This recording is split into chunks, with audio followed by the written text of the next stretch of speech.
Hello and welcome into the RotoWire esports show. I am Andrew Laird, joined as always by Ethan Sexton today to talk about Sunday's 2-series LPL LCK slate. Ethan, we talked yesterday about today's slate, how we thought we knew exactly kind of like what the leverage situations were, and we admitted we didn't want to take advantage of either of them. And you and I ended up on the exact same lineup, and I sent it to you yesterday.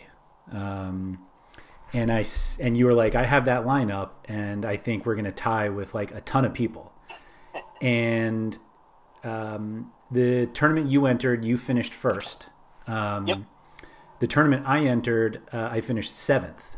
And I was sharing with you before. I had it written down here. So the one I entered, there was a solo first place. So congrats to them. Solo second, solo third, solo fourth. 2 people tied for fifth. Solo sixth. And I finished seventh with 89 of my best friends here.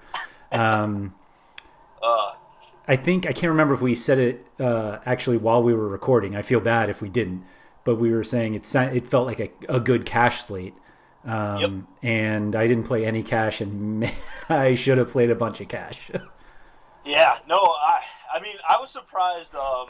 See, the tournament I played was lower entries than the one you played, so I think this is why it's this way. But I only tied with 5 other people, which is not bad, because I figured the double mid, FPX long stack, but double mid, Showmaker as captain was going to be a pretty popular way to go, because you had the 2 teams that pretty much everybody thought were going to win, and you could get double. You couldn't get double AD carry, but you could get double mid lane, which is still pretty good, right? Even though double top lane ended up being the slam dunk lineup, which we scoff a little bit at it, and it's something that doesn't happen a lot. But I think on this slate, like today, both Khan and Nuguri are carry oriented top laners, so we can't be too mad about that. You know what I mean? It's not like we were seeing 2 guys that love to play on tank champions, highest score. So that we can be a little more accepting of double top. And yeah, good on that guy that got solo first in your contest. But yeah, I mean, basically yesterday, like it just came down to I didn't think Rare, Adam, or HLE were gonna win. Yeah.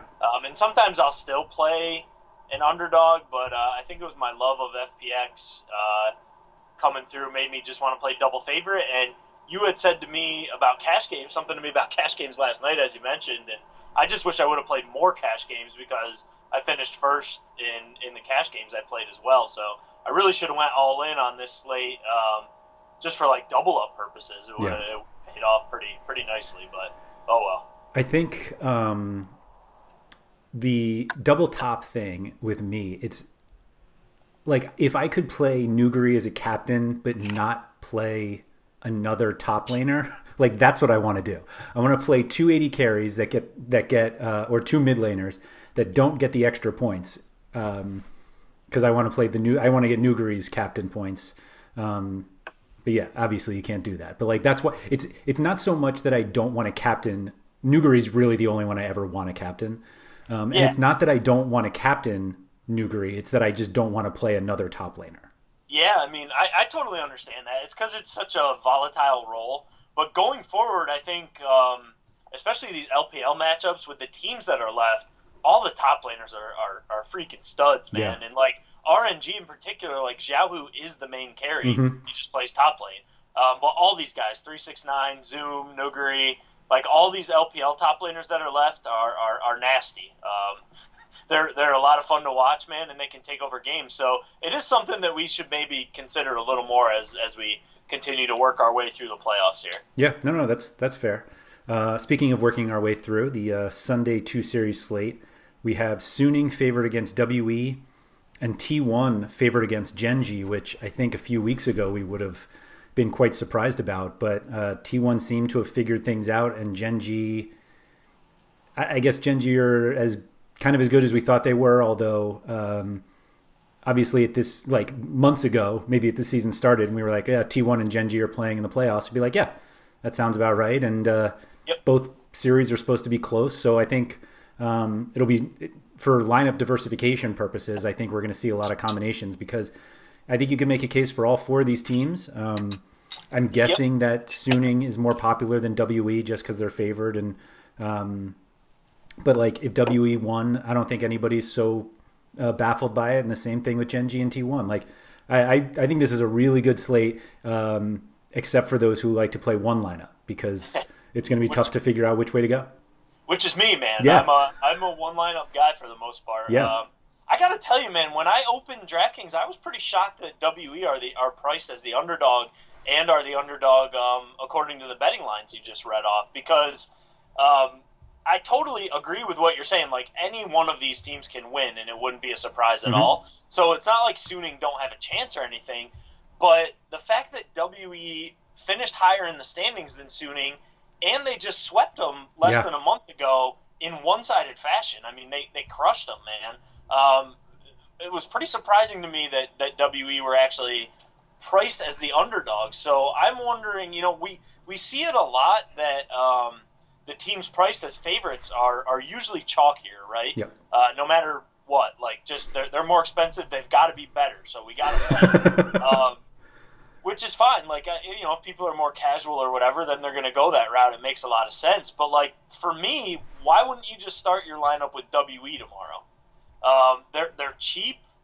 It's not a huge difference, right? Suning is only a couple $100 more expensive in the rolls, in each roll, but it's like WE were the better team all season, and they just smashed them about 3 weeks ago. So what am I missing here, man? Suning have been great in the playoffs, but they're playing that lower competition that they feasted on all year, right?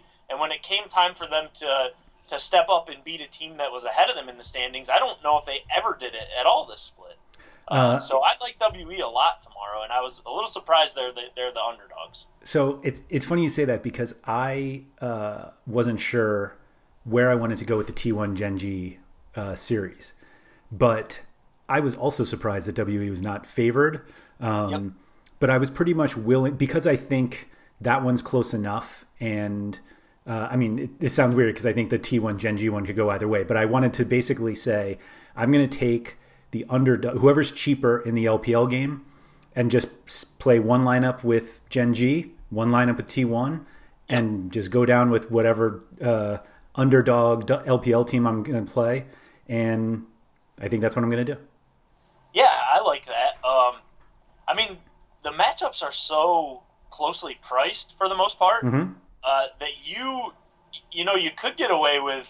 I mean, I guess T1 are a fair bit more expensive than Gen G, but like you could play Suning and Gen G and probably find a combination of Suning and T1 and like you said already, like these matchups on paper feel like they're going to be super close. So it does feel like a multi-entry slate. So there's a lot of ways to go, as you mentioned, but for a one lineup guy like me, it's like, if I can get WE at a cheaper price, I mean, I'm fully acknowledging that Suning could come out and smash. Like they're definitely good enough to crush WE. It could certainly happen. Like I'm not ruling that out, but it just feels like, why wouldn't I play WE at a reduced price and then go to whoever I think is going to win in that LCK series, which I think is going to be T1 as we head over to look at that one a little bit. So Gen G were really good throughout the slate. They're a good team. They absolutely have a chance to win tomorrow. Don't get me wrong, but T1 are in fuego, man. Ever since they came back from that break, they've just smashed, man. Yeah. Not only winning series, but winning series in dominant fashion, including just recently against Gen G, where they not only swept them, but they swept them 39-10 in kills, and they just absolutely one-sided rolled them, man. And this was always Gen G's problem. This has been Gen G's problem in past years, where they're always like a top 3 LCK team, but they can't get over the hump and beat like a T1 or a Damwon or whoever it might be. So this year's been a little different because T1 were in the doldrums there for a while, but T1 at this point, it took them a while, but to channel Dennis Green, I think now they are who we thought they were. Like it took them pretty much all split to get here. Yeah. It took them till March, but they have just been so good lately. It's really hard for me as like a one lineup guy to go with Gen G over T1. I mean, Gen G are probably going to be pretty low owned, maybe the lowest owned team on this slate if I had to guess. I think that just because they're the perceived biggest underdog, they're the cheapest. So I think they do offer some good leverage, but I'm not sure that I think they could win, but I'm not sure they will win, I guess, is where I'm at on that series. Yeah, I think part of the negativity that we've had for T1 this season is that the lineup situation has been such a mess. And that lineup, all the lineup uncertainty led to bad results every so often. And so it's kind of like, I'm not going to play T1 because I don't know who's going to start and they're losing anyway. But yeah, once they came out of this break and they landed on this lineup, you wonder how they'd be if they had just played this lineup the entire season. I know. Like if that was the case, I think we wouldn't even be hesitating to play them on this slate. And yeah, I think T1WE is going to be extremely popular, and it's just a matter of trying to figure out the right combination. But like if that's the case, like if you play Suning Gen G, it's not like you're playing a bad lineup. There's still very good teams with very good players. No, you're right. I mean, and to your point, like you said at the very beginning of this discussion, man, I mean, there's a lot of ways to go tomorrow, and none of them are stupid, in my opinion. Yeah, I think that's exactly what it is. Like we talk about like ways to get leverage, and sometimes like it's stupid. Like they're such big underdogs, and you're just like, well, if they pull it out, then like that's it. Yep. But like I don't think there's a stupid lineup on this slate you can play. No, I mean it makes sense too because that's where we're at in terms of where we're at in the slate. Sure. Like there's only 6, 7. There's only 7 teams left in China, right. And there's only 3 teams left in Korea. So yeah, every team's going to be pretty damn good at this point. So yeah, I mean, there's lots of ways you can go, and it makes the slates, especially because we're going to be getting 2 gamers. It makes it a lot more interesting because we don't have such lopsided matchups as we're used to during the regular season. So that's a good thing. I mean, there's still a lot of ways to go, even though there's only going to be 4 teams on these slates. Yeah, I want to amend a little bit what I said about no stupid lineups. Like, given the pricing, like, I don't think you need to play double support or double. Just as you were saying, plenty of top laners. I'm not sure this is double top lane line or a slate when we can play. Depending on the combinations, you can play double AD carry, double mid, double jungler. Like, I think those are probably fine. Yep. So yeah, I think it's as simple as that. And obviously there's going to be a lot of variance just because you need the 2 winning teams. I don't think, like the way that T1 is playing, I don't think a Suning WE game stack, like I think if you're going to game stack, you're probably game stacking that one. But the way that T1 has been playing, I think whoever loses that LPL matchup is not going to outscore T1 or probably even Gen G, whoever wins that one. Like I'm more confident in T1 than I am Suning or WE in terms of winning. I am too. So like I just I struggle to see a game stack working. But maybe game stacking the LCK game, I'll tell you that'll be the lowest owned one. Yeah, I think that's for sure true. I see the route to a game stack paying off a little cloudier than I have on the last couple times we've talked about it. Just because I do think I feel pretty confident that T1 are going to roll. Honestly. Gen Gs are good enough to win, good enough to make it 3-2, 3-1. But if we're going to see a sweep, I think it might be T1 just sweeps Gen G. Because they're red hot and because they just swept them in a 3-game series lopsidedly, 3 weeks ago, I'm leaning that direction. So, like, that makes the game stack less appealing to me than ever. And, they're already never that appealing to me. It's a little, like, I'm a little more down on that than I have been the last couple days. Just because I think if T1 win, it's going to be pretty lopsided. And I feel sort of confident that that's how it's going to play out. Do you think more people are going to play a T1 long stack versus Suning or WE? Or do you think they just go with the LPL one because generally those games are higher scoring, even though with T1 up there, and Gen G, like those teams score decently. I think it depends on what you're building. So if I'm building T1 and WE, I think I want a T1 long stack. I think WE could score really well. like if they swept or something, but that seems like the closer series to me, and pricing reflects that too, of course. Sure. But the other thing with WE, like they have one substantial carry, and that's Jumang, right? Like he does a bulk of the team's damage. Like Beisheng is awesome, and he's a great player too. But like Shanks is not like your typical I'm gonna take over and carry from the mid lane. So Jumang has like a lot of pressure to do all the carrying. So I think like you can get away with a shorter stack of WE and have like Jumang in there and be fine. Like I think he's gonna get the bulk of their kill share. Like if you want to play Beisheng and go for a long stack, I don't hate that idea either. Like he's very good, but I think like just because if I'm playing those two teams, for example, I think I want the T1 long stack because I think the odds of a sweep are greater, which means you're getting the game's not played multiplier on 4 guys instead of 3 guys. So I think that kind of comes into play as well. So but I think it depends on like what you're playing. Like if you want to go T1 Suning, maybe I don't know. It just kind of depends on what you're going to do with your roster. Yep. So gen.g long stack is probably the one nobody's playing. Yeah, I think that's going to be the lowest owned thing, probably. Right. And Gen.G, like, they have a chance to win. I know it sounds like I'm down on them, and admittedly I am. Like, I think they're going to lose.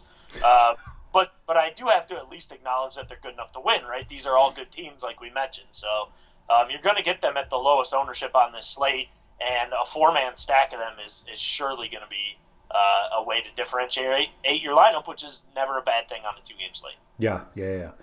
Just to follow up on something from before, we were talking about how Suning doesn't beat anybody better than them. So of course they opened the season sweeping top. Well, since then, that's right. Yeah, we can't forget about. We can't forget that now. But since then, they lost 2-1 to Rare Atom. They got swept by FPX, swept by EDG, swept by JDG, swept by WE. Yeah, that's been their except for that opening series. Yeah, we can't forget that, and we can't just throw it out to fit our narrative, right? But besides that, that's been their real issue this year. Is they've just struggled against teams ahead of them in the standings. So, and technically, since they were both 0-0 to start the year, top really wasn't ahead of them in the standings. Good point.